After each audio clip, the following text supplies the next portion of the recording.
என்னை ஒரு முறை சென்னையில ஒரு கண்காட்சிக்கு கூப்பிட்டார்கள். எவ்வளவு வித்தியாசமா நிறைய கண்காட்சிகள் நடக்கிறது. கண்காட்சிகளிலேயே இது ரொம்ப வித்தியாசமான கண்காட்சி. அதனால நான் போனேன். என்ன வீட்டு பொருட்கள் கண்காட்சியா, பட்டுப்புடவை கண்காட்சியா, நகைகள் கண்காட்சியா, எதுவுமே கிடையாது. பாலியல் வன்புணர்வுக்கு ஆளான போது பெண்கள் என்னென்ன உடையை அணிந்திருந்தார்கள் என்பதற்கு ஒரு கண்காட்சி. பாலியல் வன்புணர்வுக்கு ஆளான பெண்களை பற்றி ஒரு பேச்சு உண்டு. இதுங்கெல்லாம் செஞ்சுக்கிற ட்ரெஸ்ஸுக்கு இப்படிதான் சார் நடக்கும் என்று ஒரு பேச்சு உண்டு. அப்ப பாலியல் வன்புணர்வுக்கு உள்ளான போது அந்த பெண்கள் என்ன ஆடை அணிந்திருந்தார்கள் என்பதற்கு ஒரு கண்காட்சி இருந்தது. அந்த கண்காட்சியில எல்லா உடைகளும் இருந்தது. ஜீன்ஸ் இருந்தது, சல்வார் கமிஸ் இருந்தது, புடவை இருந்தது, தாவணி இருந்தது, ஒரு டயப்பர் கூட இருந்தது. டயப்பர்னா என்னன்னு உங்களுக்கு தெரியும் தானே? பச்சை பிள்ளை போடுற ஒரு உடை, அது கூட இருந்தது. பச்சை பிள்ளைடா, என்ன செய்ய போறோம்? கண்ணீரோடு அந்த கண்காட்சியிலிருந்து வெளியே வந்து என்ன தெரியும் அந்த பிள்ளைக்குன்னு. ஆனா அந்த பிள்ளையால பேச முடியாதுன்றதுனால தானே ஒருத்தன் அதையும் பயன்படுத்தணும்னு நினைக்கிறான். நமக்கான இடம் நமக்கு கிடைப்பது என்பது அதில் ரொம்ப ரொம்ப முக்கியமானது. நாம் வெறும் உடல் அல்ல என்று நாம் உணர்வது, மற்றவர்களையும் உணர வைப்பது. ஒரு பெண் என்கிறவள் அவளுடைய உடல் ஆணின் உடலுக்கு சமமானது அல்ல. ரெண்டும் வேறு வேறு விதமான படைப்புகள். ஆனா அவள் உடல் மாத்திரம் அல்ல, அவள் ஒரு மூளை, அவள் ஒரு மனம், அவள் ஒரு ஆன்மா. அவ்வளவுதானே.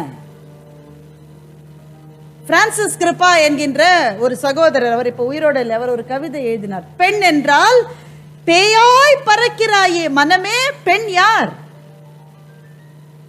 பிறந்தால் உன் மகள், பிறக்காவிட்டால் பேர் இருள், அவ்வளவுதானே என்று எழுதினான் அந்த கவிஞர். ஒவ்வொரு பெண்ணையும் மகளாய் பார்க்கிற பருவம் ஒவ்வொரு ஆணுக்கும் வரும். எந்த பெண்ணை பார்த்தாலும் மனம் சலசலத்தது ஒரு காலகட்டம். எந்த பெண்ணை பார்த்தாலும் ஐயோ என் மக மாதிரி இருக்கா என்று நினைப்பது ஒரு காலகட்டம். இந்த காலகட்டத்துக்கு இடைப்பட்ட பருவத்திலே உங்களுடைய மகன்களை நீங்கள் எப்படி வளர்க்க போகிறீர்கள்? என்னுடைய தோழி ஒருத்தி ஒரு படத்தில் ரொம்ப ஆபாசமாக ஒரு ஆண் பெண்ணை உரசுகிற காட்சி வருகிற ஒரு படத்துக்கு தன்னுடைய டீனேஜ் மகன்கள் 2 பேரையும் கூட்டிட்டு போனான். ரொம்ப ஆபாசமான ஒரு காட்சி அந்த திரைப்படம், பேரெல்லாம் வேண்டாம். ஒரு பெண்ணை ஆண்கள் ஒரு கும்பலா பஸ்ல உரசுற மாதிரி ஒரு காட்சி. நான் சொன்னேன், ஏய் இந்த படத்துக்கு முதல்ல நீ போவே கூடாது, போனாலும் தனியா போனோம், இல்லை உங்க வீட்டுக்காரரோட போற கூட பரவாயில்ல.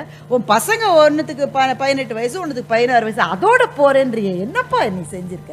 அதுங்களோட தான் போகணும். ஏன்னா அந்த காட்சி வந்தப்போ நான் அவங்கள பார்த்தேன், 2 பேரும் தலையை குறிஞ்சிக்கிட்டாங்க. அம்மா பக்கத்துல உட்காந்து இந்த காட்சியை பார்க்க முடியுமா? தலையை குறிஞ்சிக்கிட்டாங்க. வீட்டுக்கு நான் கேட்டேன், ஏன்டா 2 பேரும் தலையை குறிஞ்சிக்கிட்டீங்க? ஏமா மம்மி இந்த படத்துக்கெல்லாம் என்ன ஏமா கூட்டிட்டு போனீங்க? சொன்னேன், அந்த பொண்ணு என் ஃப்ரெண்டு சொல்லியிருக்கா, அந்த காட்சியை பார்த்தல, நீ தலையை குனியாத, நல்லா பாரு பாரு அந்த காட்சியை, அந்த இடத்துல இருப்பது உங்க அம்மா வந்து நீ என்ன செஞ்சிருப்பன்னு யோசிச்சு பாரு என்று அவள் சொல்லி இருக்கிறார். நம்முடைய மகன்களையும் மகள்களையும் வளர்க்க வேண்டிய முறை இதுதான். அவங்கள பொத்தி பொத்தி பொத்தி பொத்தி பொத்தி வைப்பது அல்ல. உலகம் இப்படித்தான். ஆனால் ஒரு பெண்ணை பார்க்கிற போது உங்க அம்மா மாதிரி, உன் சகோதரி மாதிரி, உன் கூட படிக்கிற உன்னோட கிளாஸ்மேட் மாதிரி, உன்னோட ஃப்ரெண்டு மாதிரி, காலேஜ் மேட் மாதிரி நீ பாரு என்று சொல்லி அவர்களை வளர்த்தால் தான் பெண் என்பவள் ஒரு உடல் மாத்திரம் அல்ல என்ற எண்ணம் வரும். அந்த எண்ணம் என்றைக்கு வருகிறதோ அன்றைக்கு தான் பாலின சமத்துவம் என்பது சாத்தியமாகும். அது வரையில் இது சாத்தியம் இல்லை. இன்னமும் என்னதான் இருக்குன்னு சில பேர் கேட்பாங்க. மகளிர் தின விழாவை எதுக்கு கொண்டாடு? என்னம்மா வேணும் உங்களுக்கு? என்ன இல்லை உங்களுக்கு? இப்ப எதுக்காக மகளிர் தினம்? என்டி நிறைய பேர் கேட்டிருக்காங்க. இன்னும் என்னதான் வேணும்?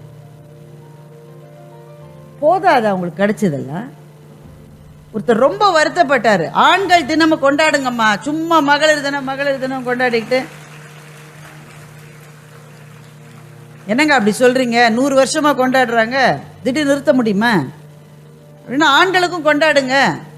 எல்லாம் தான் கொடுத்துட்டோம்ல, என்ன கொடுத்துருக்கீங்கன்னு நான் கேட்டேன். என்னோட டெபிட் கார்டு எங்க வீட்டுக்கார மட்டும் தான் இருக்குன்றது. பாஸ்வேர்டை பின்ன அப்பப்போ அவங்க தான் மாத்துறாங்களா, இவருக்கு தெரியாதோ. இன்னும் என்ன வேணும் உங்களுக்கு என்று கேட்பவர்கள் இருக்கத்தானே இருக்கிறார்கள். இப்போ ஒரு கேள்விக்கான பதில் என்பது அதெல்லாம் நீ ஏன் கேட்குற, அதெல்லாம் நீ கேட்கக்கூடாதுன்னு கில்லி படத்தில் பிரகாஷ்ராஜ் நம்ம சொல்றது அதற்கு பதில் அல்ல. ஒரு கேள்வியை அறிவு தளத்திலே சந்திக்க வேண்டும் நண்பர்களே. எதற்காக மகளிர் தினத்தை கொண்டாடுகிறோம்? அதற்கு ஒரு வரலாறு இருக்கிறது. அதைத்தான் பதிவாளர் தொட்டு காட்டினார். கிட்டத்தட்ட 105 106 ஆண்டுகளுக்கு முன்னால் அமெரிக்க பஞ்சாலையில் வேலை செய்து கொண்டிருந்த, குறிப்பாக நியூயார்க் நகரத்தினுடைய பஞ்சாலைகளில் வேலை செய்து கொண்டிருந்த பெண்களுக்கு 16 மணி நேரம் வேலை நேரம் இருந்தது. ஒரு நாள்ல 24 மணி நேரம், 16 மணி நேரம் அவர்கள் பஞ்சாலைகளில் வேலை செய்ய வேண்டும். இந்த 16 மணி நேரம் பஞ்சாலையில் வேலை செய்து விட்டு வீட்டுக்கு போய் அப்பா ஒரு டீயை குடுமான்னு உட்கார முடியுமா? இன்றைக்கு கூட அது முடியாது. அப்ப 100 வருஷங்களுக்கு முன்னால் எப்படி சாத்தியம்? வீட்டுக்கு போய் அன்றைக்கு இருந்த எரிபொருளையோ எந்த அடுப்பு இருந்ததோ தெரியாது, அதை வைத்து வீட்டில் சமையல் வேலை, வீட்டிலே துணி துவைப்பது, வீட்டிலே பிள்ளைகளை பார்ப்பது, இத்தனையும் செய்து செய்து அலுத்து போன பெண்கள் திடீரென்று அறிவிக்கப்படாத ஒரு போராட்டமாக நியூயார்க் நகரத்தினுடைய தெருக்களிலே இறங்கி எங்கள் வேலை நேரத்தை குறையுங்கள் என்ற குரலை எழுப்பினார். திடீரென்று அவர்கள் இணைந்து கொண்டார்கள். ஏனென்றால் நிரம்ப பொறுத்தவர்களுடைய கோபம் நெருப்பு போன்றது. நிரம்ப பொறுத்தவர்களுக்கு தான் அப்படி கோபம் வரும். கோதடையை எவ்வளவுடா நாங்க வேலை செய்யறது தெருவில் இறங்கி பெண்கள் போராடினார்கள். அதுவரை உலகம் அப்படிப்பட்ட ஒரு காட்சியை கண்டதே இல்லை நண்பர்கள். அப்பனா அடுத்த நாள்ல இருந்து வேலை நேரத்தை அதெல்லாம் ஒன்றும் குறைக்கல. அதுக்கு பிறகு 16 மணி நேரம் பல்லாண்டுகள் இருந்தது.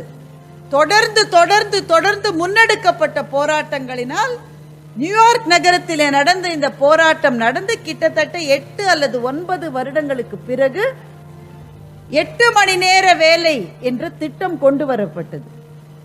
அதற்காக கூடிய ஒரு மாநாட்டில் இது ஒரு முன்னெடுப்பாக அறிவிக்கப்பட்டது. அந்த நாள் மார்ச் 8 அமைந்தது. அதனால்தான் மார்ச் 8 தேதியை உலக மகளிர் தினமாக நாம் கொண்டாடி வருகின்றோம். இதை ஏன் சொல்றேன்னா, வரலாறு முக்கியம் அமைச்சரே இல்லையா? நமக்கு வரலாறு தெரிந்திருக்க வேண்டும். திடீர்னு ஏன் மார்ச் 8, ஏன் மார்ச் 7 ஏன் இல்லை, மார்ச் 9 ஏன் இல்லை என்றால் இதுதான் அதனுடைய பின்னணி. இந்த இடத்திலே இந்த மகளிர் தின கொண்டாட்டத்துக்கு வந்து கூடியிருக்கிற உங்களை பார்க்கிற போது எனக்கு இரட்டிப்பு மகிழ்ச்சி. ஏனென்றால் சரிக்கு சரியாக இங்கே ஆண்களும் இருக்கின்றீர்கள். ஏன் ஆண்கள் ஒருத்தர் கூட கைதட்டாம இருக்கீங்க? உங்களுக்காக தான் நான் சொல்றேன்.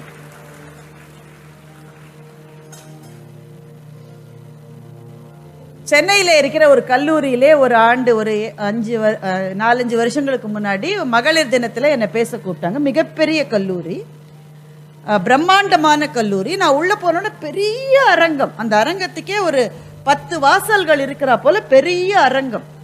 என்னை மேடையிலேருந்து பின்பக்க வழியாக அங்கே கூட்டிட்டு போய் டமால் டமால் டமால் எல்லா கதவையும் சாத்திட்டாங்க. ஒரு 800 பேர் இருக்கிற இருக்கை, எல்லா பெண்கள் இருந்தாங்க. எல்லாரும் பெண்கள் தான் இருந்தாங்க. இந்த கேமரா வச்சுக்கிட்டு மாத்திரம் ஒரே ஒரு ஆண் அந்த மொத்த அரங்கத்தில் இருந்தார். நான் கேட்டேன், எங்க உங்க கல்லூரியில வந்து ஆண்களே கிடையாதானே? ஓ, எல்லாம் வெளியில அமிச்சு எல்லாரையும் கதவை சாத்திட்டோம். ஏங்க மகளிர் தினங்க, ஆண்களெல்லாம் உள்ள சேர்க்க கூடாது. நான் சொன்னேன், ஐயா கதவை திறந்து சில பெண்களை வெளியில அனுப்பிச்சாலும் பரவாயில்ல, ஆனா ஆண்களை கூட்டிட்டு வாங்க, அவங்க ரொம்ப முக்கியம் மகளிர் தின கொண்டாட்டத்துக்குன்னு நான் சொன்னேன். அப்படி ஏன் சொல்றீங்கன்னா, இப்ப எல்லா பெண்களையும் வச்சு நாங்க என்ன பேச போறோம்? பெண்கள் எல்லாம் எவ்வளவு நல்லவர்கள், வல்லவர்கள், இந்திரன் சந்திரன், அதான் எங்களுக்கு தெரியுமே. ஆண்களுக்கு தான் அது தெரியாது. அதனால அவங்கள தான் நீங்க உள்ள கூட்டிட்டு.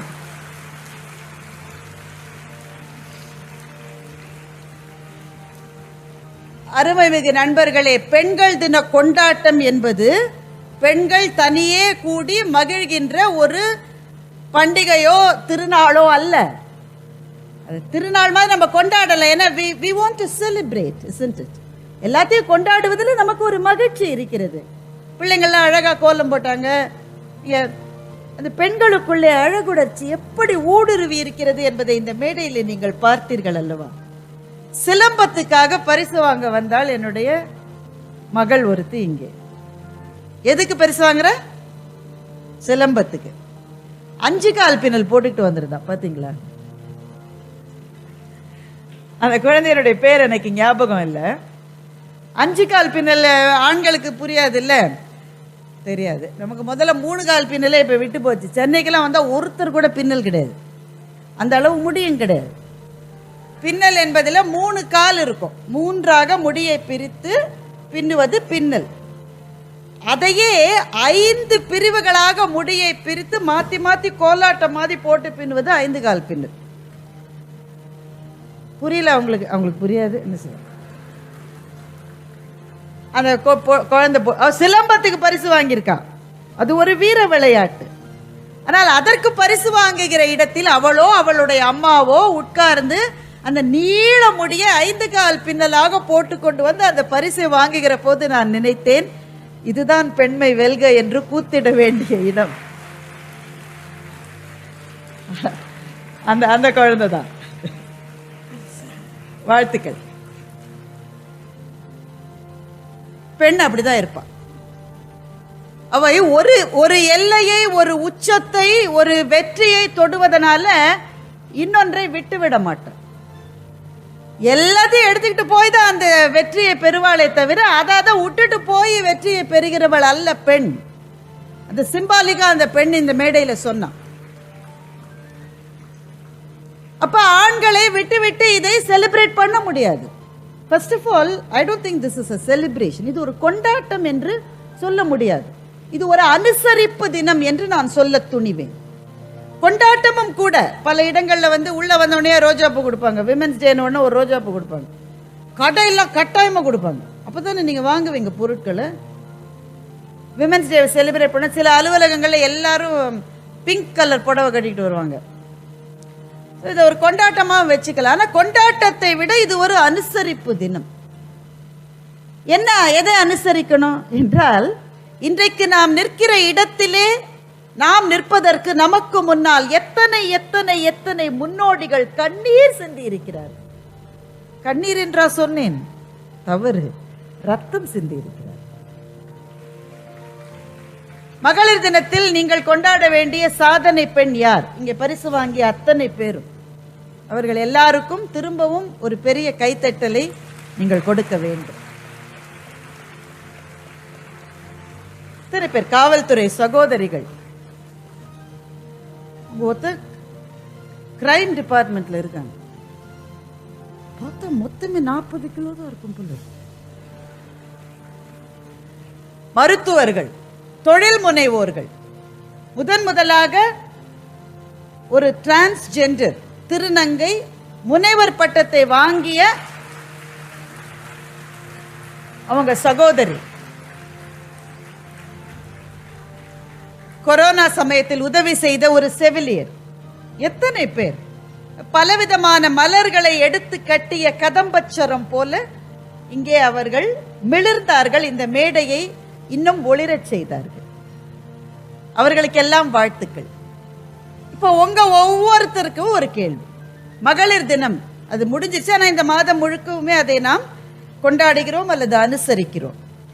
அந்த நாளில் உங்கள் நெஞ்சில் சாதனை பெண் என்று நீங்கள் யாரை நினைத்தீர்கள்? இருக்கலாம், அம்மாவா இருக்கலாம், அல்லது பெரிய விளையாட்டு வீராங்கனையாக இருக்கலாம், யாரா வேணா இருக்கலாம். உங்கள் ஒவ்வொருவர் நெஞ்சிலும் நீங்கள் இதுதான் சாதனை என்று யாரையாவது நினைத்திருப்பீர்கள். உங்களில் பலரை போல நானும் அன்றைய தினம் என்னுடைய அம்மாவைத்தான் நினைத்துக் கொண்டேன்.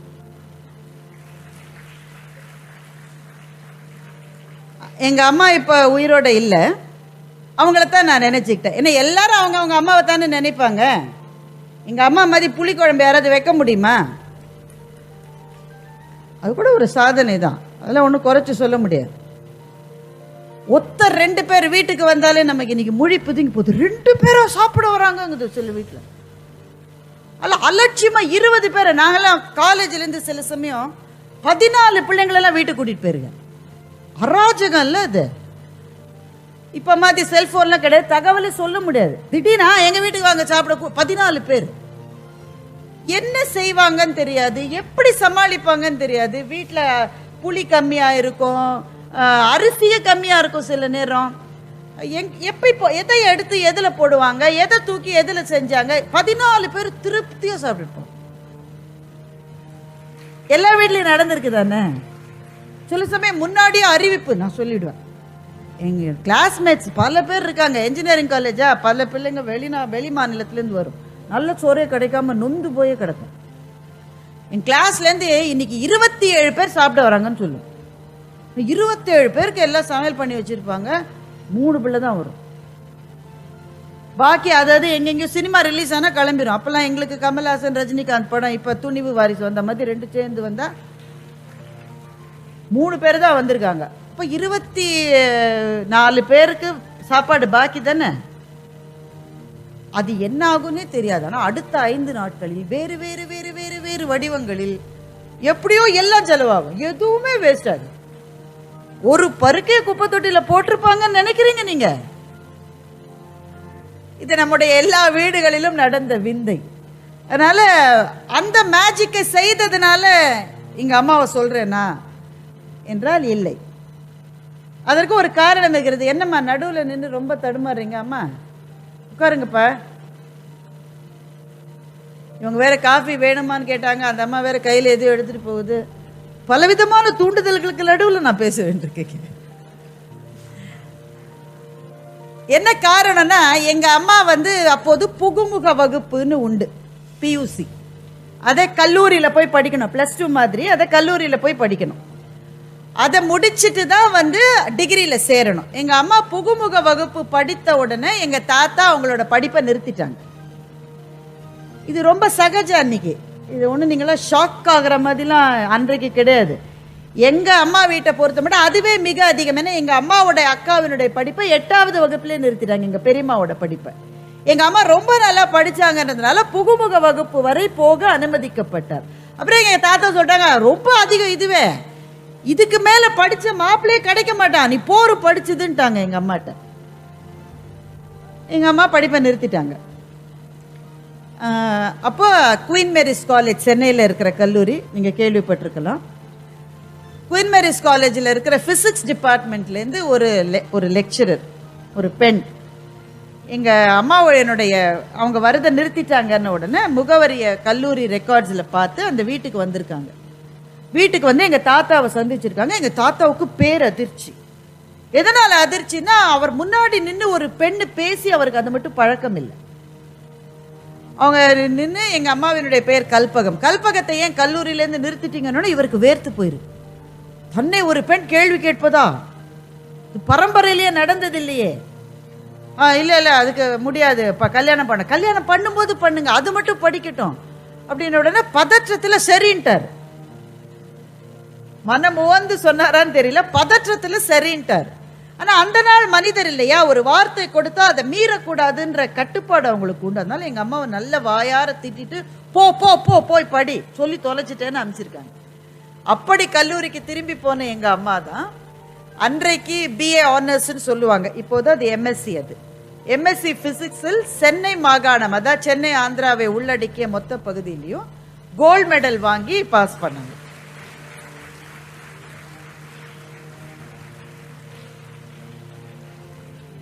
இது சாதனையா என்றால் சாதனை தான். ஏன்னா அது மட்டும் கல்யாணத்துக்கான முயற்சிகளை ரெசிஸ்ட் பண்ணிக்கிட்டே இருக்கணும். எங்க அப்பா வேற வெயிட்டிங்ல இருக்காரு. அதற்கு பிறகு இவ்வளவு படிச்சதே சாதனை தான். ஆனா அதை விட பெரிய சாதனை என்னவென்றால், முதல் பயணி அவங்க தான். முதல் பயணி செல்லுகிற போது பாதைகள் உருவாகி விடுகின்றன நண்பர்களே. எந்த பாதையும் இன்றைக்கு அமைந்திருக்கிற எந்த பெரிய பாதையும் முதல் பயணி நடக்கிற போது அவங்க காலில் கல்லு குத்தி இருக்கும், முள்ளு குத்தி இருக்கும், ரத்தம் வந்திருக்கும். அந்த இடத்துல ஒத்த காலால நின்று நடராஜர் மாதிரி ஒரு காலை தூக்கி முள்ளை பிடுங்கி போட்டுட்டு ரத்தத்தோட நடந்து அந்த காயத்தை தொடச்சிக்கிட்டு, முதல் பயணியினுடைய பயணம் எப்போதுமே கடுமையானது. ஆனால் முதல் பயணிகள் நடக்க நடக்க பாதைகள் உருவாகிற போது பின்னாலே வருகிறவர்களுக்கு அந்த பாதைகள் விருந்து விருந்து நடப்பது என்பது மிக எளிதாகி விடுகிறது. நாம் எல்லாம் யாரோ முன் பயணி போட்ட பாதையிலே பின்னாலே நடந்து வந்தவர்கள் தான். ஆனால் எங்கள் குடும்பத்தை பொறுத்தவரையில் எங்கள் அம்மா முதல் பயணி. ஏனென்றால் ஒருத்தர் படிச்சுட்டாங்கன்னா அடுத்த பெண்ணை படிக்க வைக்க மாட்டேன்னு வீட்டில் சொல்ல முடியாது, சொல்லக்கூடாது. முதல் பெண் படிப்பது தான் கஷ்டம். அது பிறகு எங்க சித்தி படிச்சாங்க. அதுக்கு பிறகு வீட்டுல எல்லா பெண்களுமே நான் என்ஜினியரிங் போகணும்னு சொன்ன போது எங்க வீட்டுல அது ஒரு பெரிய விஷயமா இல்லைன்னா முன் பயணிகள் இருந்ததுனால். உங்கள் ஒவ்வொருவர் வீட்டிலும் அப்படிப்பட்ட ஒரு முன் பயணி இருப்பார். அது யார் என்று கேளுங்கள். அது நீங்களாக கூட இருக்கலாம். உங்கள் தாயாக இருக்கலாம், உங்கள் சகோதரியாக இருக்கலாம், சித்தி, பெரியம்மா, அத்தை, மாமியார், யாரா வேணா இருக்கலாம். ஆனால் எந்த குடும்பத்திலும் முதல் பயணியாக ஒரு பெண் இருந்தாலே அவளை ஒரு நிமிடம் நினைத்து அவளுக்காக ஒரு துளி கண்ணீர் சிந்துவதுதான் நாம் கொண்டாடுகின்ற உண்மையான மகளிர் தினம் என்று நான் நினைக்கின்றேன். இந்த கேள்விக்கே திரும்ப வருவோம். அந்த கல்லூரியில ஆண்களை அனுமதிக்கவில்லைன்னு நான் சொன்னேன், நீங்க ஆண்களை கொஞ்சம் பெண்கள் வெளியில அமைச்சிருங்க, ஆண்களை உள்ள விடுங்க. ஏனென்றால் மகளிர் தின கொண்டாட்டங்கள் என்பது ஆண்களுக்கு எதிரான போராட்ட பிரகடனங்கள் அல்ல. இது ஆணும் பெண்ணும் சேர்ந்து செய்ய வேண்டிய பயணம். ஏனென்றால் மகளிர் விடுதலை என்பது மானுட விடுதலையினுடைய ஒரு பகுதி தான். அதனால்தான் பல ஆண்கள் இதற்காக போராடி இருக்கின்றார்கள். நிறைய பேரை சொல்லலாம். மகாகவி பாரதி தமிழ்நாட்டை பொறுத்தவரையில் முன்னணியிலே நின்று குரல் கொடுத்தவர்.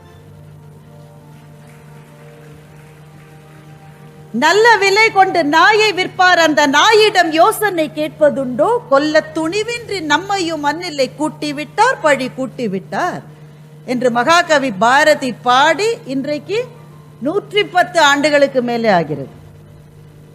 நல்ல விலை கொண்டு நாயை விற்பது போல யாரு என்ன தகவல் எதுவும் இல்லாம என்று சொல்லி கட்டி கொடுக்கப்பட்ட பெண்கள் எங்க போறோம், யாரு கணவன், அவன் பேர் என்ன, அவன் ஊர் என்ன, அவன் என்ன வேலை செய்ற, எந்த விவரமும் அவளுக்கு தெரியாது.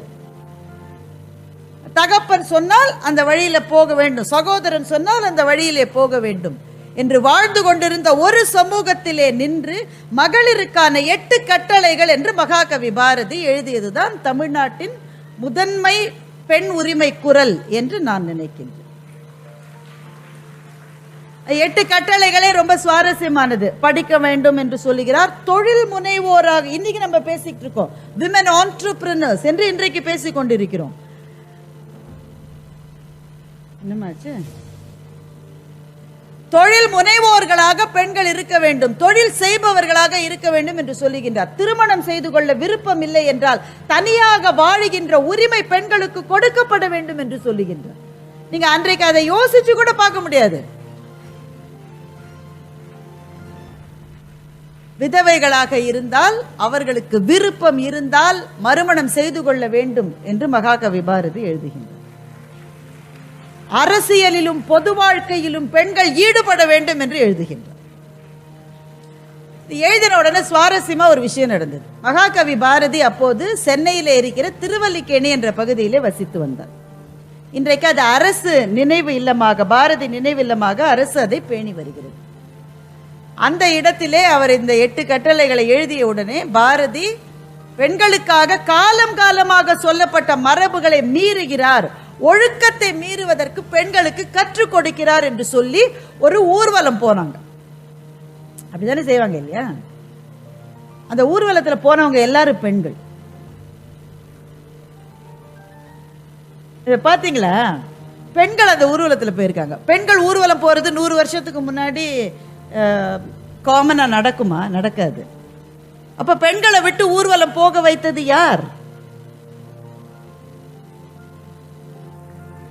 ஆனா பாரதி அந்த ஊர்வலத்தை பத்தி பெருசா நினைக்கல. ஐயா பேசும்போது குமரகுருபரனுடைய ஒரு மிக அழகான பாடலை சொன்னார், மிக மிக சுவையானது. அந்த குழவிக்கு தாய் பால் கொடுக்கிற சின்ன பிள்ளை, சில சமயம் அதுக்கு உடம்பு சரியில்லைன்னா அதுக்கு மருந்து அப்படியே அதுக்கு கொடுக்க மாட்டாங்க. ஏன்னா அதுக்கு குடலுக்கு அது தாங்குற சக்தி இல்லை. அதனால தாய் அந்த மருந்து சாப்பிட்ற, அவளுக்கு அந்த நோய் இல்லை, பிள்ளைக்கு தான் நோய், தாய்க்கு நோய் இல்லை. ஆனா பிள்ளைக்கு நோய்க்கு மருந்தை தாய் அருந்துகிறாள். ஏன்? தன்னுடைய பாலின் மூலமாக அந்த பிள்ளைக்கு அந்த மருந்து போய் சேர வேண்டும் என்று, அந்த மருந்தை உட்கொள்ளுகிற தாய் போல என்று துணைவேந்தர் ஐயா அவர்கள் குமரகுருபரனுடைய அருமையான பாடலை இங்கே சொன்னார்கள். பாரதி ஒரு தாய் மாதிரி. அவர் ஆண் தான், ஆனால் ஆண்களும் தாயாக இருக்கலாம். ஒரு தாய் மாதிரி. இவங்களுக்கு என்ன வேணும்னு இவங்களுக்கே தெரியல. இவங்களுக்கு தெரியலன்றதுனால நான் அதை கொடுக்காம இருக்க முடியும். மருந்து சாப்பிட மாட்டேன் எல்லா பிள்ளையும் அழும். அம்மா எப்படியாவது அதை கொடுப்பா. அது மாதிரி இவங்களுக்கு என்ன தேவை என்று இவர்களுக்கு தெரியாத போதும் கூட தாய் போல அவர்களுக்கு அதை கொடுத்த ஒரு ஆண் தாயாக மகாகவி பாரதி இருந்ததுதான் நம்முடைய வரலாற்றில் இது ஆரம்பம். ஆண்களும் சரிசமமாக பயணித்திருக்கிறார்கள். இங்கே இருக்கிற நிறைய மாணவிகள் இங்கே இருக்கீங்க. கால்பந்து வீராங்கனைகள், சிலம்ப பயிற்சி செய்தவர்கள், கோலம் போட்டவர்கள், கவிதை எழுதியவர்கள், பேசியவர்கள், கட்டுரை எழுதியவர்கள், இவங்க எத்தனையோ பேர் இருக்கீங்க. இந்த பிள்ளைகள்ல பல பேர் நான் இந்த போட்டியில கலந்துக்கட்டுமா என்று கேட்ட போது போய் கலந்துக்கடா என்று சொன்னவர் பெரும்பாலும் தந்தையாகத்தான் இருப்பார். அதனால்தான் நான் சொல்றேன், இது ஆணும் பெண்ணும் சேர்ந்து செல்லுகிற பயணம். இதுல ஆணுக்கும் பெண்ணுக்குமான போராட்டமா இதை மாற்றுவதற்கு சில பேர் முயற்சி செய்கிறார்கள். நாம் உஷாரா இருக்கணும். அப்பதான் மார்க் ட்வைன் என்கின்ற மிக பிரசித்தி பெற்ற ஆங்கில கவிஞர் ஒரு சின்னஞ்சிறு கதையை சொன்னார். சிவப்பு எறும்புகள் இருக்கிறது, கருப்பு எறும்புகள் இருக்கிறது. பார்த்துருக்கீங்க தானே? இப்ப இந்த சிவப்பு எறும்பெல்லாம் பிடிச்சு கருப்பு எறும்பெல்லாம் இது ஒரு 100 இது ஒரு 100 வச்சுக்கோங்களேன், ஒரு பாட்டிலுக்குள்ள போட்டு ஒரு ஆள் வச்சிருக்காரு. எவ்வளோ வேலை இல்லாதவர் இருந்தால் இதெல்லாம் செஞ்சிருப்பார் பாருங்க. ஆனால் செஞ்சிருக்காரு. வச்ச உடனே என்ன ஆச்சா, என்ன இருக்கும்? ஒண்ணுமே அல்ல. அது பாட்டுக்கு அது இருந்தது, இது பாட்டுக்கு இது இருந்தது. அந்த ஆள் என்ன பண்ணாரோ அந்த பாட்டில நல்லா குலுக்கினாராம். ஒரு 30 தடவை குலுக்கி கீழே வச்சாராம். குலுக்கப்பட்ட உடனே சிவப்பு எறும்புகள் நினைத்தது கருப்பு எறும்புகள் தான் எனக்கு எதிரி என்று, கருப்பு எறும்புகள் நினைத்தது சிவப்பு எறும்புகள் தான் எனக்கு எதிரி என்று ஒன்றை ஒன்று தாக்கி கொள்ள ஆரம்பித்தன. ஆனால் இதில் என்ன ஆச்சரியம் என்றால், இது அவன் அந்த பாட்டில குலுக்கினதுனால வந்த அந்த அதிர்ச்சிக்கு காரணம் சிவப்பு எறும்பு என்று கருப்பு எறும்பும், கருப்பு எறும்பு என்று சிவப்பு எறும்பும் நினைத்ததை தவிர உண்மையான காரணம் ரெண்டுமே அல்ல. வெளியிலிருந்து குலுக்கின ஆளுதான் காரணம்.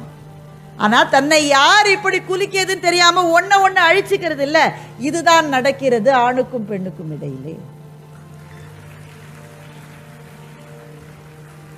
இது ஒருவருக்கு எதிராக இன்னொருவர் செய்கிற போராட்டம் அல்ல, இருவரும் சேர்ந்து செல்ல வேண்டிய பயணம். இதுதான் அடிப்படை. அப்ப அந்த பழைய கேள்விக்கே வருவோம், இன்னும் உங்களுக்கு என்னதான் வேணும்? அந்த கேள்விக்கு நான் இன்னும் பதில் சொல்லல தானே.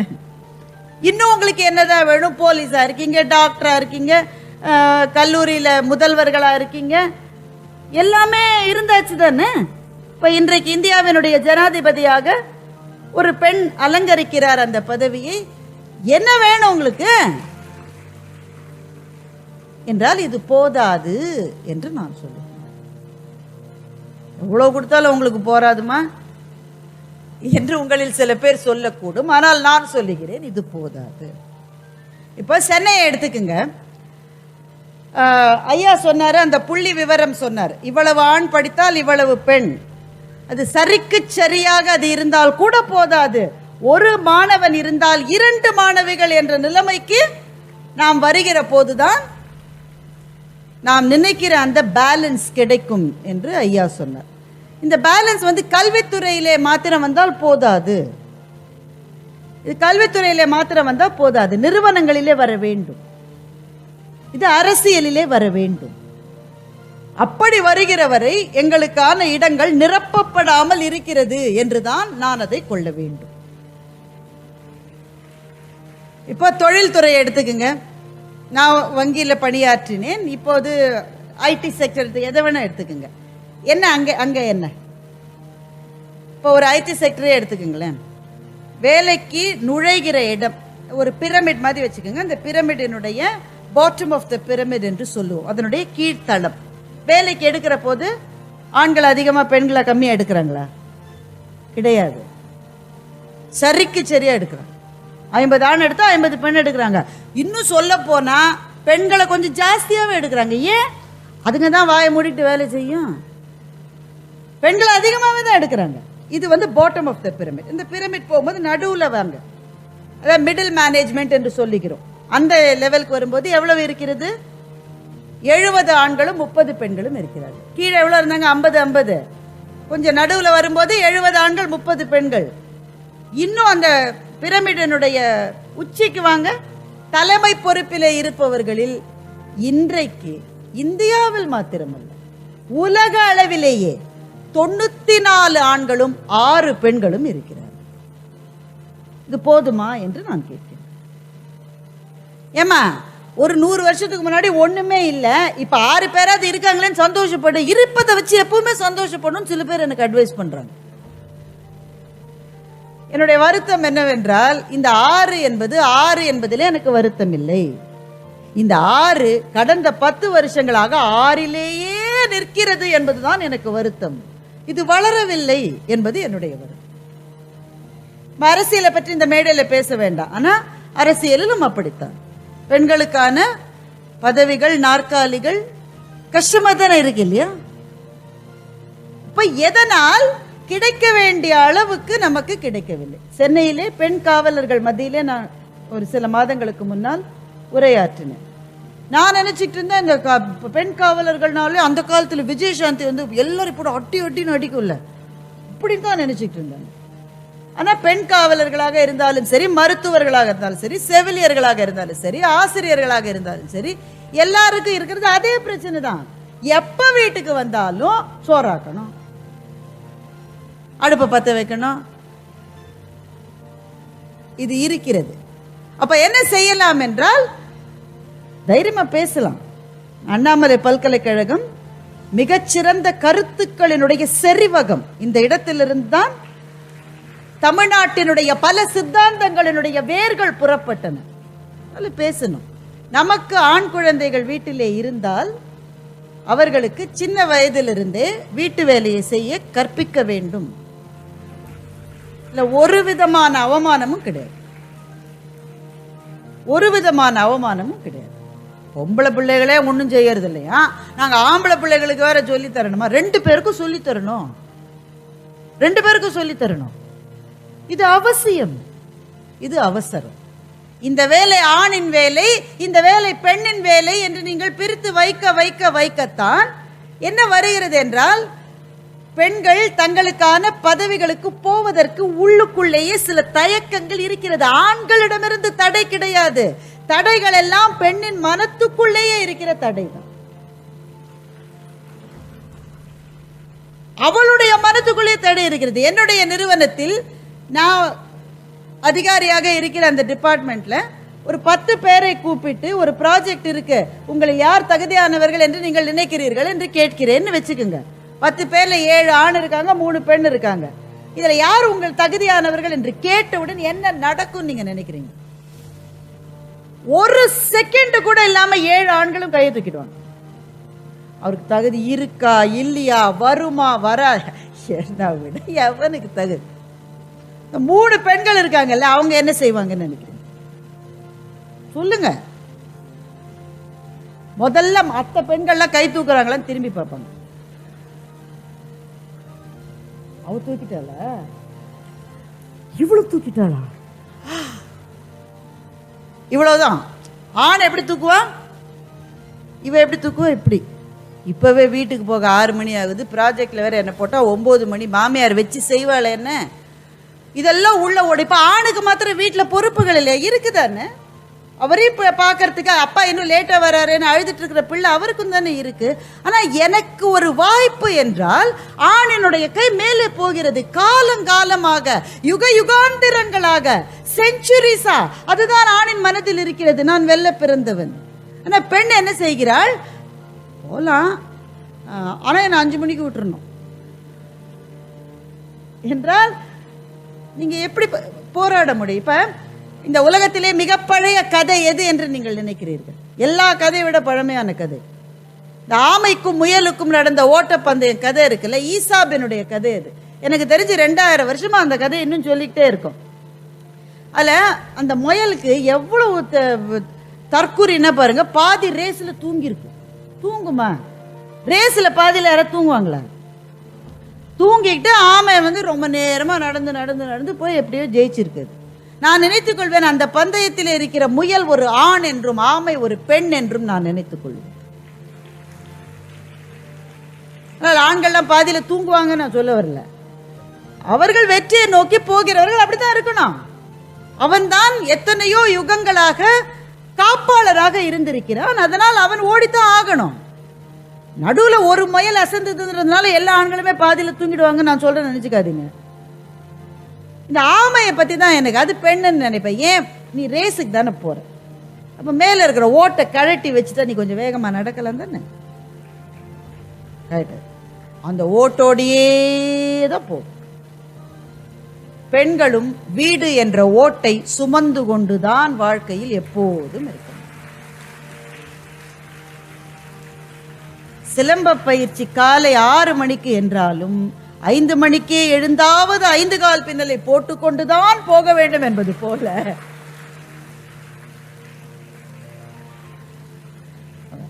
பெரிய துணைவேந்தர் ஐயா இருக்காங்க இல்ல, அதற்கு நிகராக பெண் துணைவேந்தர்கள் இருப்பாங்க தானே நிறைய பல்கலைக்கழகங்கள்.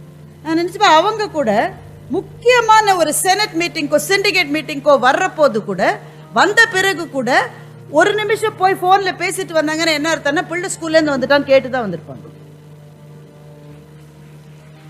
இதுல சரி தவறுக்குன்னு இல்ல, அது இயல்பு என்று நான் சொல்லுகிறேன். அப்படித்தான் இருக்க முடியும்.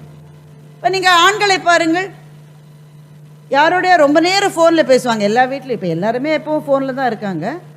ரொம்ப நேரம் போன்ல ஒரு 15-20 நிமிஷம் போன்ல பேசினாங்கன்னா என்னன்னா, யூடியூப்ல அப்ப வந்த ஒரு புது சர்ச்சையை பற்றி இருக்கலாம், ஒரு திரைப்படத்தை பற்றி இருக்கலாம், கிரிக்கெட்டை பற்றி இருக்கலாம், ஆபீஸ் அக்க போற பற்றி இருக்கலாம்.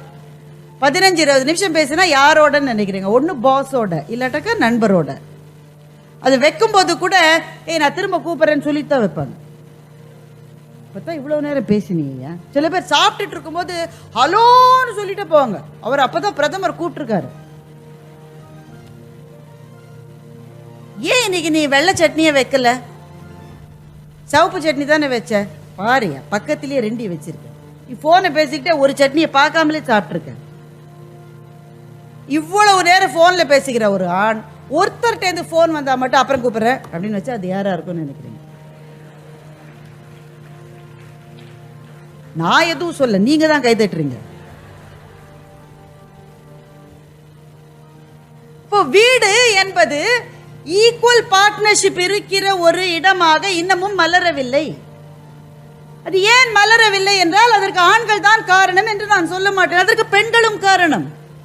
என்னோட ஃப்ரெண்ட் ஒருத்தர் இருந்தா, அவளுக்கு ஒரு பெரிய பிரச்சனை என்னன்னா, அவ வீட்டுக்கு வர்றதுக்கு 7 மணி ஆயிரும். ஏன்னா அப்பதான் அவ ஒரு என்ஜினியர், அவ ஒரு நிறுவனத்தில் பணியாற்றி விட்டு வீட்டுக்கு வர அவளுக்கு 7 மணி. பெண் காவலர்களுக்குலாம் இன்னும் எவ்வளவு நேரம் ஆகுது? உங்களெல்லாம் பந்தோபஸ்துல எல்லாம் போட்டா எனக்கே பாவமா இருக்கு. ஏமா தண்ணியாவது குடிச்சுக்குமா நடுவில். இந்த சென்னையில் இந்த அமெரிக்கன் கான்சுலேட்டுக்கு மேலே அந்த பிரிட்ஜில் ஒரே ஒரு ஒத்த கூட்டில் சில சமயம் பொம்பளை பிள்ளைகளை நிறுத்தி வச்சிருப்பாங்க. கண்ணீரே வந்துடும் எனக்கு. தனியா நிற்கும். அந்த என்னோட ஃப்ரெண்டுக்கு வீட்டுக்கு வர 7 மணி, அவர் வீட்டுக்காரர் 5 மணிக்கே வீட்டுக்கு வந்துடுவார். இவளுக்கு இப்போ ஒரு பெரிய பிரச்சனை. இவளுக்கு அவருக்கு யார் டீ போட்டு கொடுப்பது? நான் சொன்னேன் அவரே போட்டு சொல்ல. ஐயோ அவருக்கு பழக்கமே இல்லை, அவங்க அம்மா அப்படி வளர்க்கல அவரை. எங்க அம்மா கூட தான் என்ன அப்படி வளர்க்கல. அப்புறம் நம்ம கத்துக்கிட்டேன் இல்ல. ஐயோ அதெல்லாம் சொல்லவே முடியாது. சரி யாராவது ஒரு பணிப்பெண்ணை போட்டுக்கம்மா, நீங்க 2 பேரும் சம்பாதிக்கிறீங்கல்ல, ஒரு பணிப்பெண்ணை போட்டுக்கோ. இது நல்ல யோசனையா இருக்கு. செல்வியை பணிக்க அமர்த்தப்பட்டார். செல்வின்ற அம்மா வந்து அவங்க இப்ப இவங்க எனக்கு காஃபி தரேன்னு சொன்னாங்கல்ல, அது மாதிரி செல்வி வந்து டீ போட்டு கொடுத்துருவாங்க. நான் ஒரு மாசம் கழிச்சு என்ன செல்வியை வச்சு இந்த பிரச்சனை சால்வ் ஆயிடுச்சு. செல்வி அன்னைக்கே வேலையிலேருந்து நிறுத்திட்டேங்க. ஏன்பா, செல்வி போடுற டீ ரொம்ப நல்லா இருக்குன்னு 10 தடவை சொல்லிட்டாரு.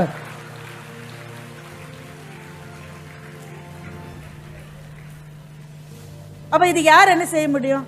ஏமா உங்க வீட்டுக்காரர் ஒரு நாள் சாம்பார் தான் வைக்க சொல்லலாம், வைப்பாரு. அவர் வச்ச அப்புறம் 3 நாள் நான் தான் கிச்சனை கிளீன் பண்ணணும். நாம ஏன் வந்து அடுக்களை வேலைகளிலிருந்து ஆண்களை அந்நியமாக்க வேண்டும்? Academic dominance is not converting itself into dominance in corporate sector and political sector, because வீட்டிலே இருக்கிற வேலைகளினுடைய சுமை எங்களை இழுப்பதாக நாங்கள் நினைத்துக் கொள்கிறோம். அம்மாக்களும் அப்படித்தான் மகன்களையும் மகள்களையும் வளர்க்கிறார்கள். பையன் வந்து கிரிக்கெட் மேட்ச் பார்த்துட்டு இருக்கான். அங்க ஹால்ல உட்கார்ந்துகிட்டு டிவி வைத்திருக்கிற சட்டத்தின் மீது காலை வைத்துக்கொண்டு டிவியை பார்த்துட்டு இருக்கா. அம்மா வந்து தோசை சுட்டுட்டு இருக்கு. அவர் அப்பா கையில தட்டோட நிக்கிறாரு. நீங்க கொஞ்சம் இருங்க, வளர்ற பிள்ளைக்கு முதல்ல கொடுத்துட்டு உங்களுக்கு அப்புறமா கொடுக்குறேன்னு அவரை ஓரந்து கட்டிட்டு கிச்சனுக்கும் ஹாலுக்கும் 10 தடவை நடந்து நடந்து சுட சுட சுட தோசையை கொண்டு வந்து கொடுக்குது அந்த அம்மா. அன்னைக்கு கிரிக்கெட் மேட்ச்ல விளையாடின விராட் கோலி கூட அவ்வளவு ரன் எடுக்கல, இந்த அம்மா அதை விட ஜாஸ்தி ரன் எடுத்திருக்கு.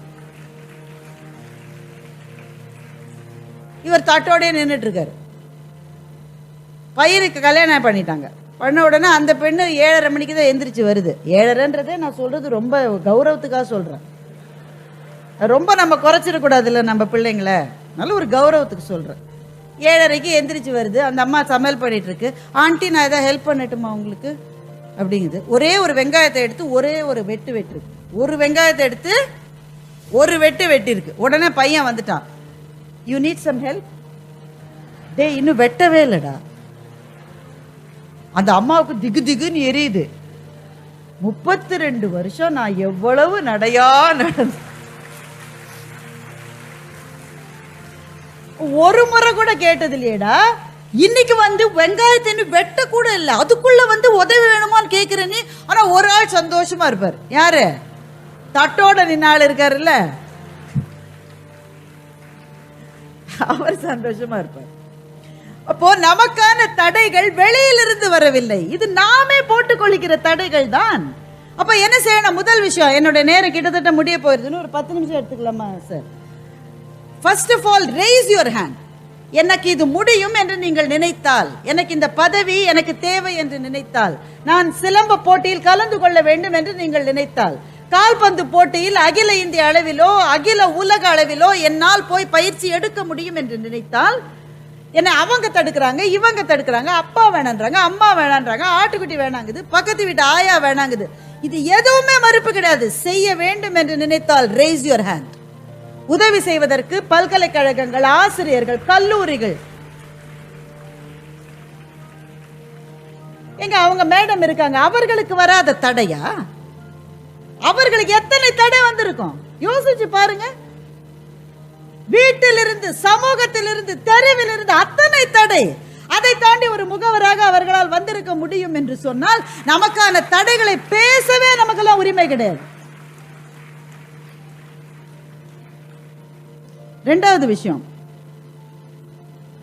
நீங்கள் உங்களுக்கான சாதனைகளை செய்ய போகிற போது தடைகள் மாத்திரம் வராது, அவமானங்கள் வரும்.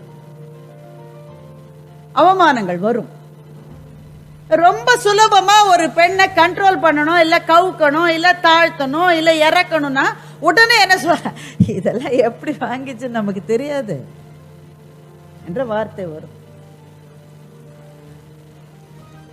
அந்த வார்த்தை எங்கிருந்து வேணா வரும். ஆண்கள்ட்ட இருந்து தான் வரும் நான் சொல்லல, பெண்கள்ட்ட இருந்து வரும். அந்த வார்த்தை வரும். உடனே அதுவரை வீரமங்கை வேலுநாச்சியார் மாதிரி வேலை தூக்கிட்டே போயிட்டு இருக்கோம். அப்படி ஒரு வார்த்தை வந்து எனக்கு இதெல்லாம் எதுவுமே வேணாங்க, இந்த பேச்செல்லாம் கேட்கணும்னு எனக்கு தலையெழுத்து. நீ தாங்க அந்த பேச்ச. என்ன அவமானம் என்பது களிமண்ணா? கடித்து விழுங்க முடியாதா உன்னால்? எந்த அவமானத்தையும் விழுங்கலாம். விழுங்கி விட்டு போ. கீழே தானே உன்னை தள்ளினா. உனக்கு கடவுள் எதுக்கு 2 காலை கொடுத்துருக்காரு? எந்திரிச்சு நின்று திரும்ப போ. சின்ன வயசுல விளையாடுவோம், கிரவுண்ட்ல விளையாடுவோம். அப்ப ஓடு போவோம், கீழே விழுந்துருவோம். ஆனா விளையாட்டு மீது இருக்கிற ஆர்வம் எப்படி பிரம்மாண்டமானது என்றால், ஆம்பளை பிள்ளைங்க நிறைய பேர் இருக்கீங்க, உங்களுக்கு தெரியும் தானே. அடிப்பட்ட வீட்டுல திட்டுவாங்க, நீ நாளைக்கு விளையாட போகாதுன்னு சொல்லுவாங்க. அதனால அடிப்பட்டதையே வீட்டுல இருந்து மறைப்போம். காயத்து மேல எச்ச தூப்பி மேல ஒரு பேப்பரை ஓட்டிட்டு திரும்ப ஓடுவோம். ரத்தம் சொட்ட சொட்டெல்லாம் செலுத்து விளையாடும். ஏன்? விளையாட்டு மேல இருக்கிற ஆர்வம். உச்சி வெயில், மே மாச வெயில் தலையில அடிச்சு என்னைக்காவது நம்ம அதை வெயில் உணர்ந்திருக்கோம்? இன்னைக்குதான் ஜனவரி மாசமே ரொம்ப வேகுது இல்லைன்றோம். அன்றைக்கு மே மாசத்துல தெருவில் கிரிக்கெட் விளையாடுவாங்க. ஏன்? விளையாட்டின் மீது இருக்கிற ஆர்வம். அப்போ நீ போக வேண்டிய பாதையிலே உனக்கு ஆர்வம் இருந்தால் தோல்விகள் என்ன, அவமானங்கள் என்ன, கீழே விழுந்தால் எந்திரிச்சு ஓடுன்னு நான் சொல்றேன். அப்பதான் உனக்கான இடம் உனக்கு கிடைக்கும். ஓட வேண்டிய நேரத்துல உட்கார்ந்துட்டு 60-70 வயதான பிறகு நான்லாம் எப்படி வந்திருக்க வேண்டிய ஆள் தெரியுமா, என்ன செய்ய? Too late. எதுவுமே லேட் இல்லைன்னு வைங்க, 70 வயதிலே கூட சாதனை செய்யலாம், அது வேற விஷயம். ஆனா அந்த காலத்திலே செய்திருந்தால் இன்னும் அறுவடை நல்லா இருந்திருக்கும் தானே. இது ரெண்டாவது விஷயம். மூன்றாவது, ஏன் பெண்களுக்கான மகளிர் தினம்? ரொம்ப முக்கியமான ஒரு கட்டத்துக்கு வந்துட்டோம். இதுக்கப்புறம் நான் என்னுடைய பேச்சை நிறைவு செய்ய வேண்டியதுதான். என்னை ஒரு முறை சென்னையில ஒரு கண்காட்சிக்கு கூப்பிட்டார்கள். எவ்வளவு வித்தியாசமா நிறைய கண்காட்சிகள் நடக்கிறது. கண்காட்சிகளிலேயே இது ரொம்ப வித்தியாசமான கண்காட்சி. அதனால நான் போனேன். என்ன வீட்டு பொருட்கள் கண்காட்சியா, பட்டுப்புடவை கண்காட்சியா, நகைகள் கண்காட்சியா? எதுவுமே கிடையாது. பாலியல் வன்புணர்வுக்கு ஆளான போது பெண்கள் என்னென்ன உடையை அணிந்திருந்தார்கள் என்பதற்கு ஒரு கண்காட்சி. பாலியல் வன்புணர்வுக்கு ஆளான பெண்களை பற்றி ஒரு பேச்சு உண்டு. இதுங்கெல்லாம் செஞ்சுக்கிற ட்ரெஸ்ஸுக்கு இப்படிதான் சார் நடக்கும் என்று ஒரு பேச்சு உண்டு. அப்ப பாலியல் வன்புணர்வுக்கு உள்ளான போது அந்த பெண்கள் என்ன ஆடை அணிந்திருந்தார்கள் என்பதற்கு ஒரு கண்காட்சி இருந்தது.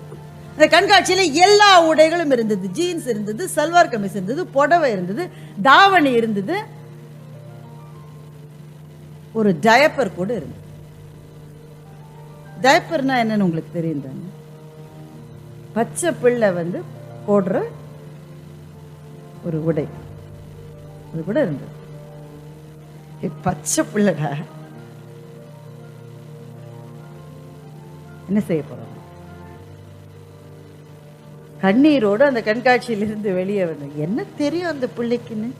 ஆனா அந்த பிள்ளையால பேச முடியாதுன்றதுனால தானே ஒருத்தன் அதையும் பயன்படுத்தணும்னு நினைக்கிறான். நமக்கான இடம் நமக்கு கிடைப்பது என்பது அதில் ரொம்ப ரொம்ப முக்கியமானது. நாம் வெறும் உடல் அல்ல என்று நாம் உணர்வது, மற்றவர்களையும் உணர வைப்பது. ஒரு பெண் என்கிறவள், அவளுடைய உடல் ஆணின் உடலுக்கு சமமானது அல்ல. ரெண்டும் வேறு வேறு விதமான படைப்புகள். ஆனா அவள் உடல் மாத்திரம் அல்ல, அவள் ஒரு மூளை, அவள் ஒரு மனம், அவள் ஒரு ஆன்மா. அவ்வளவுதானே. பிரான்சிஸ் கிருபா என்கின்ற ஒரு சகோதரர், அவர் இப்ப உயிரோடு இல்லை, அவர் ஒரு கவிதை எழுதினார். பெண் என்றால் பேயாய் பறக்கிறாயே மனமே, பெண் யார்? பிறந்தால் உன் மகள், பிறக்காவிட்டால் பேர் இருள், அவ்வளவுதானே என்று எழுதினான் அந்த கவிஞர். ஒவ்வொரு பெண்ணையும் மகளாய் பார்க்கிற பருவம் ஒவ்வொரு ஆணுக்கும் வரும். எந்த பெண்ணை பார்த்தாலும் மனம் சலசலத்தது ஒரு காலகட்டம். எந்த பெண்ணை பார்த்தாலும் ஐயோ என் மக மாதிரி இருக்கா என்று நினைப்பது ஒரு காலகட்டம். இந்த காலகட்டத்துக்கு இடைப்பட்ட பருவத்திலே உங்களுடைய மகன்களை நீங்கள் எப்படி வளர்க்க போகிறீர்கள்? என்னுடைய தோழி ஒருத்தி ஒரு படத்தில் ரொம்ப ஆபாசமாக ஒரு ஆண் பெண்ணை உரசுகிற காட்சி வருகிற ஒரு படத்துக்கு தன்னுடைய டீனேஜ் மகன்கள் 2 பேரும் கூட்டிட்டு போனான். ரொம்ப ஆபாசமான ஒரு காட்சி. அந்த திரைப்படம் பேரெல்லாம் வேண்டாம். ஒரு பெண்ணை ஆண்கள் ஒரு கும்பலா பஸ்ல உரசுற மாதிரி ஒரு காட்சி. நான் சொன்னேன், ஏய் இந்த படத்துக்கு முதல்ல நீ போவே கூடாது, போனாலும் தனியா போனோம், இல்லை உங்க வீட்டுக்காரரோட போற கூட பரவாயில்ல. உன் பசங்க ஒன்னுத்துக்கு 18 வயசு, ஒன்னுத்துக்கு 16 வயசு, அதோட போறேன்றிய, என்னப்பா நீ செஞ்சிருக்க? அதுங்களோட தான் போகணும். ஏன்னா அந்த காட்சி வந்தப்போ நான் அவங்கள பார்த்தேன், 2 பேரும் தலையை குறிஞ்சிக்கிட்டாங்க. அம்மா பக்கத்துல உட்காந்து இந்த காட்சியை பார்க்க முடியுமா? தலையை குறிஞ்சிக்கிட்டாங்க. வீட்டுக்கு நான் கேட்டேன், ஏன்டா 2 பேரும் தலையை குறிஞ்சிக்கிட்டீங்க? ஏமா மம்மி இந்த படத்துக்குலாம் என்ன ஏமா கூட்டிட்டு போனீங்க?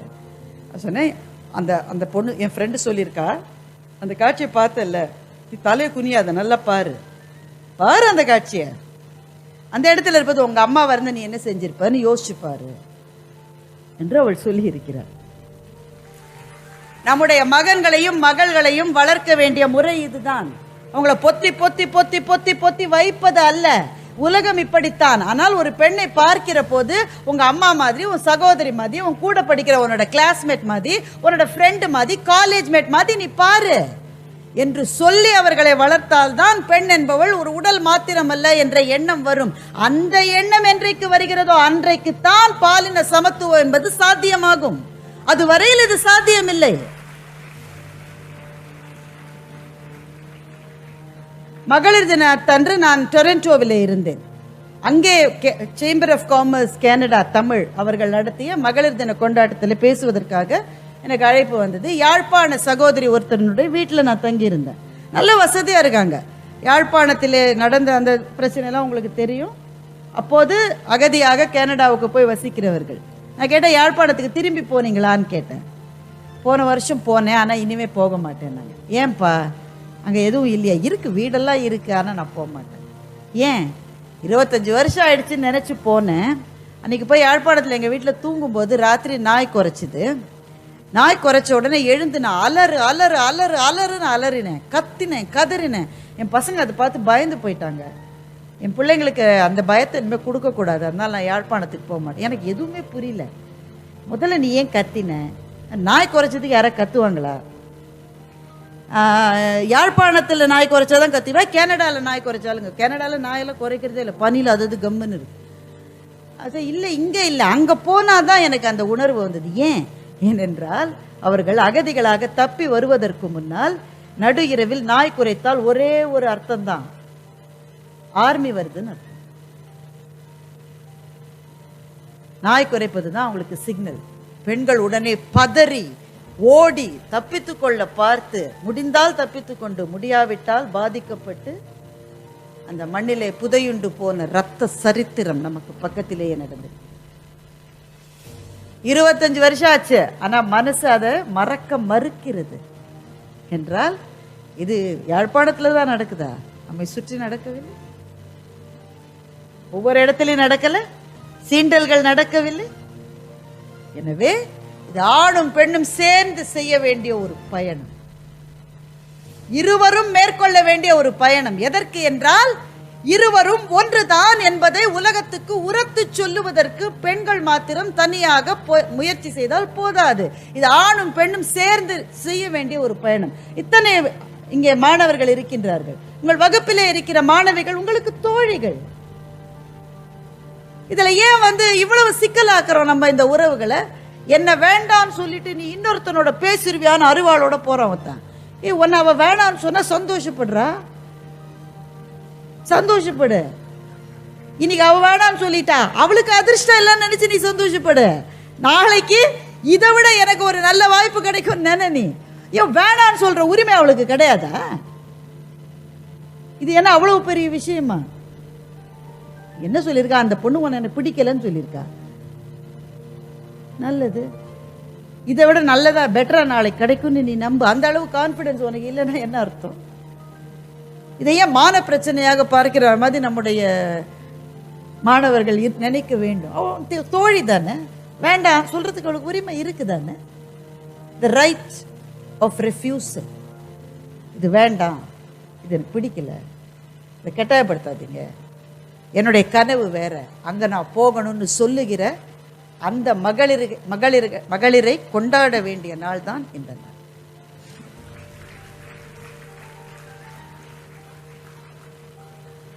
நிறைவாக ஒன்று சொல்லுகிறேன். நிறைய தடவை நிறைவுன்னு சொல்லிட்டேன், ஆனால் உண்மையிலேயே இது நிறைவு.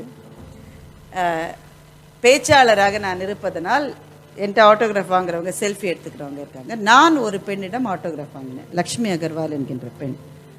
Lakshmi Agarwal acid victim. அவங்க முகத்தில் கிட்டத்தட்ட 3/4 லிட்டர் ஆசிட் கொட்டப்பட்டது. அவங்க முகத்தை பார்த்தீங்கன்னா, முகம்னே அதை நம்ம சொல்ல முடியாது, நம்மளுடைய வரையறைப்படி முகம் எதுவோ அந்த முகம் அல்ல அது. அவங்க வீட்டுக்கு பக்கத்தில் இருந்த ஒரு ஆள் தொடர்ந்து I love you I love you I love யூன்னு சொல்லிக்கிட்டே இருந்திருக்கான். இந்த பொண்ணு என்ன பதில் சொல்லுதுன்னு தெரியல, ஆனால் அவன் கோவப்பட்டு முகத்தில் ஆசிட் கொட்டிட்டான். முகம் வெந்து போச்சு, மார்பு இடுப்பு எல்லாமே வெந்து போச்சு. அவள் தெருவில் போனால் சின்ன பிள்ளைகள் பார்த்து பயந்து அழும், அப்படி ஆயிடுச்சு அவளோட முகம். ஆனால் அதற்கு பிறகும் லக்ஷ்மி அகர்வால் 10 வருடங்கள் தொடர்ந்து தெருவிலே போய்கொண்டே இருந்தாள். எதற்கு என்றால், சுப்ரீம் கோர்ட்டில் ஒரு பப்ளிக் இன்ட்ரெஸ்ட் லிட்டிகேஷன் போட்டு ஆசிட் சேல் இந்தியாவில் குறைக்கப்பட வேண்டும் என்பதற்காக ஒரு பப்ளிக் இன்ட்ரெஸ்ட் லிட்டிகேஷன் போட்டு அதில் வெற்றி கண்டாள் லக்ஷ்மி அகர்வால். நான் இதைத்தான் இங்கே இருக்கிற அத்தனை என்னுடைய மகன்களுக்கும் மகள்களுக்கும் சொல்ல நினைக்கின்றேன். கீழே விழுந்து கிடக்கிற பள்ளத்திலே இருப்பவர்களுக்கு நம்முடைய ஒரு விரல் போதும் அவர்களை தூக்கிவிட. இந்த பல்கலைக்கழகம் அதைத்தான் செய்து கொண்டிருக்கிறது. பாதிக்கப்பட்டவர்களுக்கு எதுவுமே கிடையாது, அவங்களுக்கு ஜாதி கிடையாது, மதம் கிடையாது, மொழி கிடையாது, அவங்களுக்கு எதுவுமே கிடையாது. ஆனால் ஒன்னே ஒன்று இருக்கு, ஒரு விரலை நம்ம நீட்டினா அதை பிடிச்சிக்கிட்டு மேலே வருகிற உறுதி மாத்திரம் அவங்களுக்கு இருக்கு. அப்படி நீட்டுகிற விரலாக நம்முடைய விரல் இருக்க வேண்டும். இங்கே இருக்கிற அத்தனை பெண்களுக்கும் மகளிர் தினத்தில் நமக்கு இருக்கிற கடமை அந்த ஒரு கடமை தான். ஏன்னா கல்வி என்கின்ற ஏணியை பிடித்துக்கொண்டு நாம வந்துட்டோம். இன்னும் வராம எத்தனை பேர் இருக்காங்க? அவர்களுக்கு நீட்டுகிற விரலாக நம்முடைய விரல் இருக்க வேண்டும். இந்த பல்கலைக்கழகம் அதற்கான ஒரு ஸ்தாபனமாக நிற்கிறது. இதனுடைய முயற்சிகள் மேலும் தொடர வேண்டும். இங்கே சரிக்கு சரியாக மாணவர்களும் மாணவிகளும் இருக்கிறார்கள் என்று சொல்லி நாம் படுகிற இந்த பெருமை சமுதாயத்தின் எல்லா தளங்களிலும் விரிய வேண்டும். ஏனென்றால் அதைத்தான் கனவாக மகாகவி பாரதியும் பாரதிதாசனும் கண்டார்கள். போற்றி போற்றி ஜெய ஜெய போற்றி இப்புதுமை பெண்ணொளி வாழி பல்லாண்டிங்கே மாற்றி வையகம் புதுமையுறச் செய்து மனிதர் தம்மை அமரர்களாக்கவே ஆற்றல் கொண்ட பராசக்தி என்னை தன் அருளினால் ஒரு கன்னிகையாகியே தேற்றி உண்மைகள் கூறிட வந்திட்டாள் செல்வங்கள் யாவற்றிலும் மேற்செல்வம் எய்தினோம் என்று சொன்ன மகாகவியையும், கல்வி இல்லாத பெண்கள் களர் நிலம் அந்த நிலத்தில் புல் வளர்ந்திடலாம் நல்ல புதல்வர்கள் வளர்வது இல்லை என்று சொன்ன பாரதிதாசனையும் இந்த நேரத்தில் நினைத்து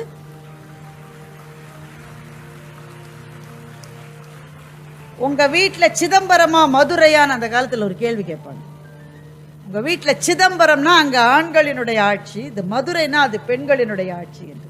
ஆனால் இந்த சிதம்பரத்திலே இருக்கின்ற அந்த நடராஜ பெருமான் கூட சிவகாமியினுடைய கருணையினால் தான் நடனம் ஆடுகிறார் என்கின்ற காரணத்தினால் பெண்மை வெல்க என்று கூத்திடுவோம் என்று சொல்லி இந்த நல்ல வாய்ப்பை கொடுத்த உங்கள் அத்தனை பேருக்கும் துணைவேந்தர் ஐயா அவர்களுக்கும் நன்றி சொல்லி விடைபெறுகின்றேன்.